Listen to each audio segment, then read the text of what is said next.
Cuéntame el cuento, pues. Había una princesa. ¿En dónde está Carlos? A ver. Así como estabas diciendo, estaba bien. Cuéntame el cuento. Cuéntame el cuento primero. Había una princesa, ¿qué más? Que se comió el monstruo. ¿La princesa que se comió el monstruo? Sí, ¿Por qué? porque sí. Y se quería tomar el lobo.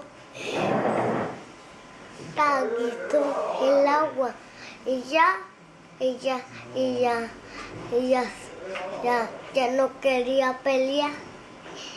Y ya se fueron a la casita. Y ya. Se fueron en el carro. Y ya se fueron en el carro a la fiesta. Y ya. Ya se acabó.